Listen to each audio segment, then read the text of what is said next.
Hey guys, welcome back. So today we're taking a look at the new Colt M45A1. It's a 1911 style pistol that's been recently adopted by the United States Marine Corps.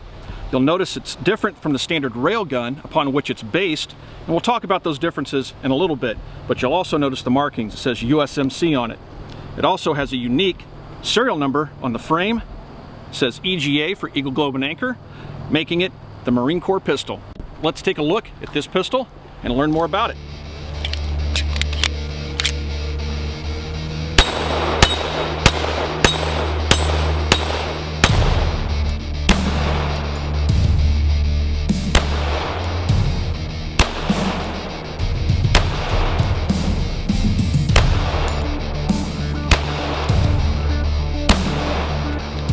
The 1911, as the name implies, was adopted in 1911. The early handguns look very similar to this current production Springfield. Of course, this doesn't look exactly like an original 1911. This looks more like a 1911A1. I won't delve into the differences too much here.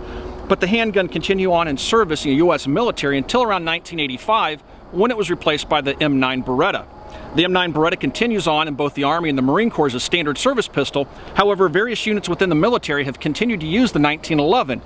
So let's take a look at what the original 1911 looks like being shot.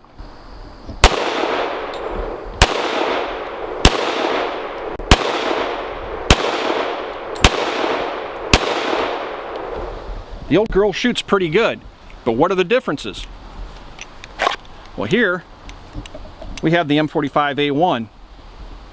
Now the M45A1 is obviously brown. It's sand colored. The Marines requested this color.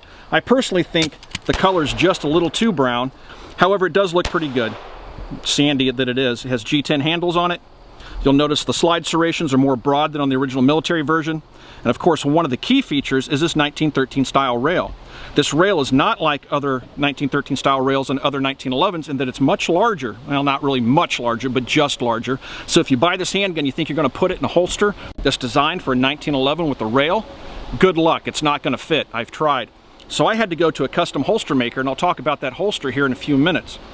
But the 1911 is a good, natural feeling handgun, and the 1911, or this M45A1, doesn't change that much at all. You'll notice it has these Novak high-profile sights with tritium inserts.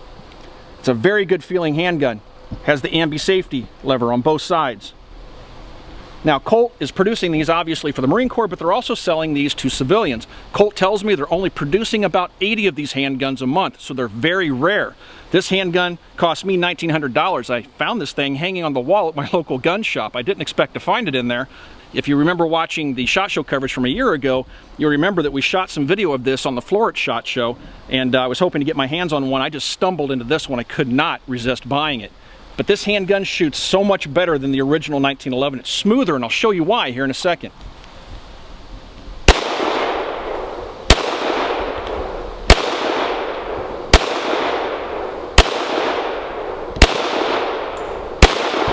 Now take a look at this, guys. This is about 7 yards. That was 7 rounds fired into the head using the M45A1. And here's the group I shot with the original 1911.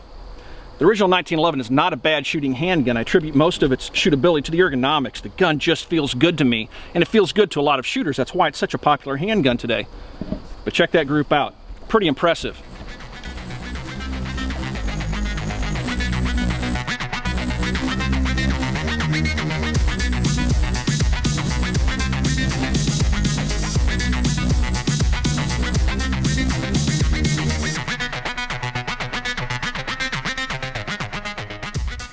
So how accurate is the M45A1? Let's find out by seeing if I can split a playing card at 7 yards with it.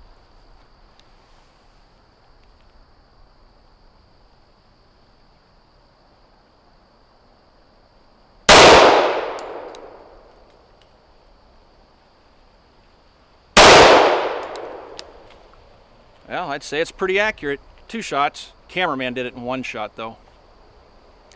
Oh well. I'm gonna take the card off the post here.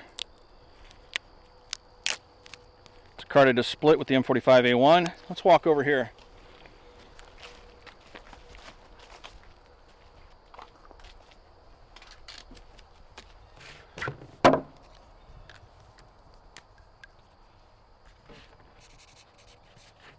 There we go. I'll send that to one of my lucky viewers. What the heck, we got 2 here. There we go. I'll post this on Facebook for you guys.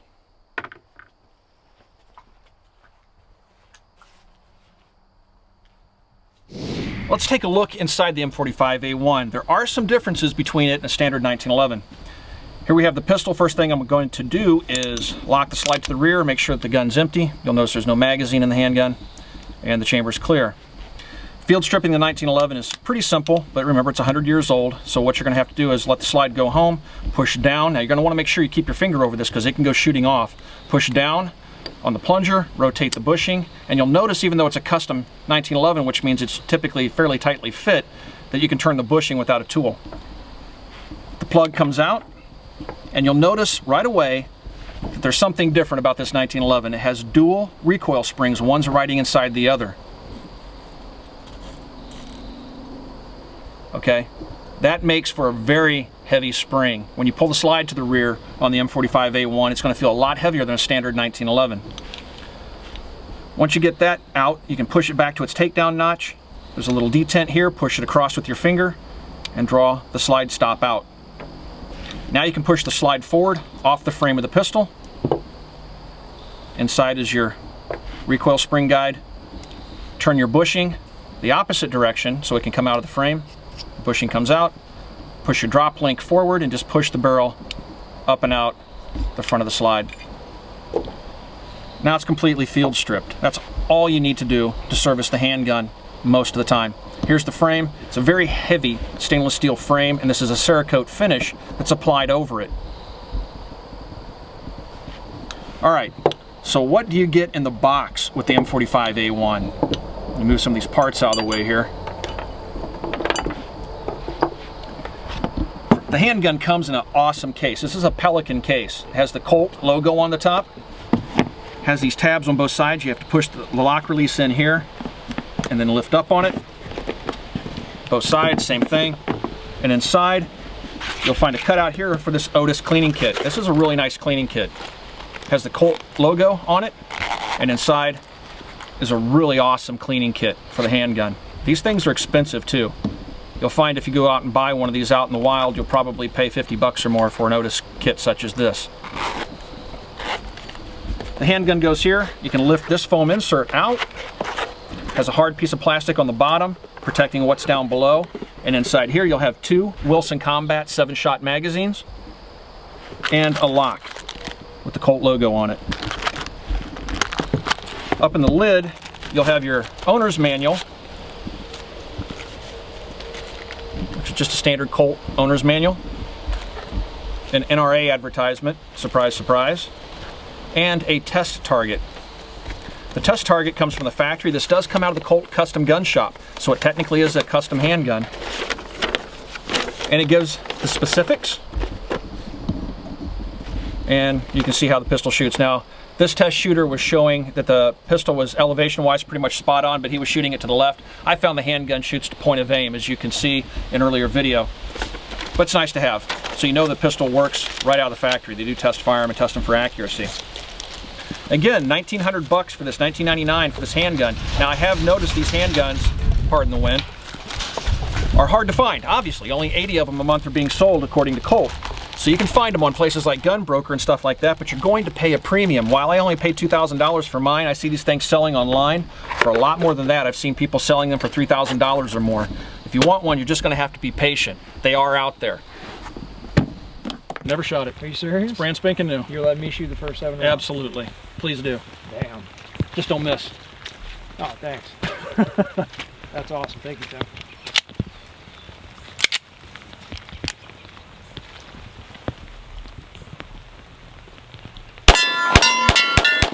Down it goes. Wow, that was awesome. What do you think of that thing? You know, it's the first time I've shot the actual, I mean, this gun. That's pretty cool to be able to hold that in your hands and fire it, you know. Did you catch it at SHOT Show? You know, I did. I got a chance to just get a sneak peek. I was so busy at SHOT, obviously. It's hard for me to get out and see things. Yeah.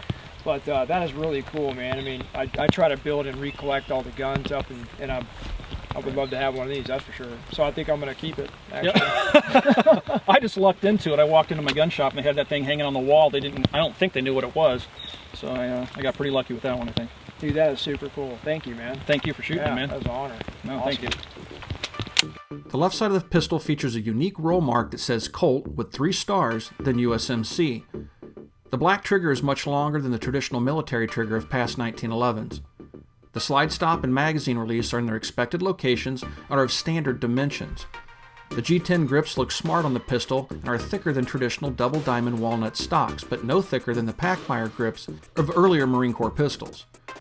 It also features a 5-inch match barrel and bushing, and the trigger breaks at a clean 5 pounds, which allows for very accurate shooting. There are 2 differences in the markings on the civilian pistol versus the Marine Corps service pistol. The pistols issued to the Marines will have a unique serial number range and will be marked U.S. property, not just U.S. as on this pistol.